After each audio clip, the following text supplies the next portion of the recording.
Hello sa inyong lahat, magluto tayo. Habang nagluluto, kakantahan ko na lang kayo. Baka nagsawa kayo sa boses ko sa kakasalita. Kahit sintonado ako, gusto kong marinig nyo na kayo mismo ang makakarinig sa mahiwaga kong boses. Ikaw ang akong kalipay, karon puro ng pagmahay. Nganong imo man kong kiduwaan, abin ako, tinodanay, pasabta ko.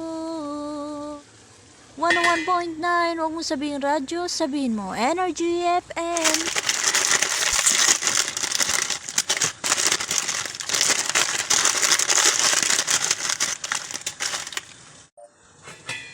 Insakto na to atong pagkanta kay kulo na atong tubig, kaldero. Ibutang na nato atong noodles para makakaon na ta og sayo-sayo. Hundras di paggabi. Mo brown out onyag kalit ba? Then wala pa ta nakakaon. Magunsa na lang. Ay nakalimot ko din ni probinsya no. Manila manday ni namday ko sa Manila. Abi na ko napa ko sa probinsya.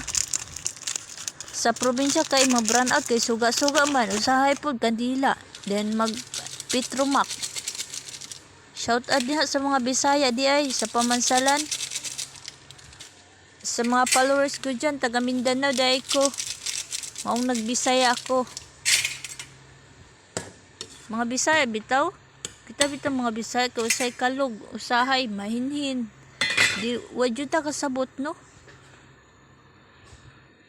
Kung unsa atong personality kay usahay ini maglakaw-lakaw, usahay si katawa-katawa dayon joke-joke. Ano basta? Mga Bisaya gwapa gyud na. Na apil na pud ko ana kay Bisaya gud ko. Palupig ba si Kudapya? Di mo magangal-angal kay naminaw raraba mo. Oh. Ako nang ibutang nga ang kwan, leeks, di ay. Isunod po na ako ang itlog. Ang itlog na pa dyan, naiwan na shell.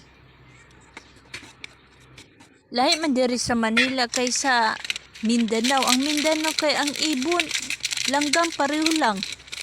Pero diri sa Manila ang langgam, lahi man, agmukamang masayuta ang ilaa.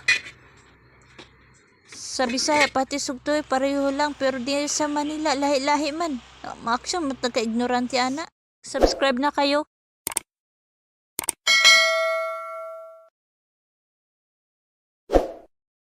Sa YouTube channel namin, pindutin nyo na din yung bell para updated kayo sa susunod naming video. I-share and like, comment, and thank you for watching.